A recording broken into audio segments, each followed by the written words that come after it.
Hi, I'm Joey Busuttil and we're checking in. As we move forward, a really simple thing to do as we start to evolve and start to understand ourselves is to connect with yourself spiritually. When you connect with yourself spiritually, you start to understand that everything about yourself is all that's important.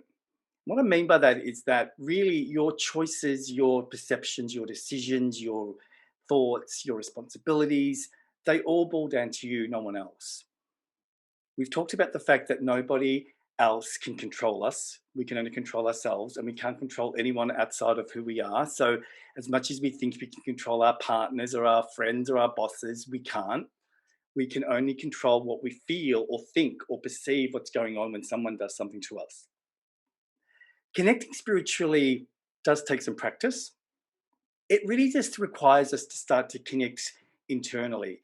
And through that internal connection, we start to understand ourselves in a different way.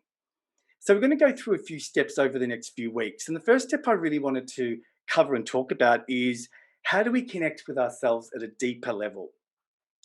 A lot of people find this step hard because it really means that you've got to find the stillness within yourself. So you've got to stop and allow yourself to feel the emotions that may come up.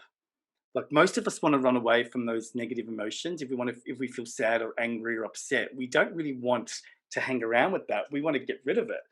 But I'm just trying to encourage you to actually not get rid of it, because if we get rid of it, we're really pushing it away and it will come back. I wonder what would happen if we sat with it and just learned to accept it, learn to acknowledge that it's just part of who we are. Doesn't mean that we have to be that way the whole time, but as we lean into it, we can allow ourselves to be still and just let that emotion come, and we understand and we know that there's nothing to be afraid of. When we sit in those emotions, when we start to go deeper within ourselves, what actually happens is that a question pops up, and that question usually is, what do I do now? So when you're in a down state and you sit with it and allow yourself just to be in that space and you ask yourself, what can I do now? That sometimes creates the change. That allows you to make a move or take action.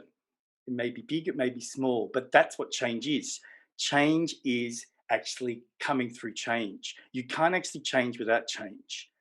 And taking that first step and making that action step a reality begins the process.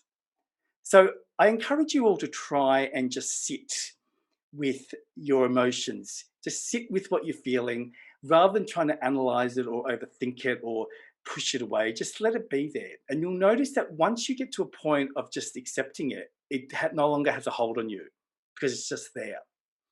Okay, guys, until our next session, have a great week and I'll speak to you then. Bye.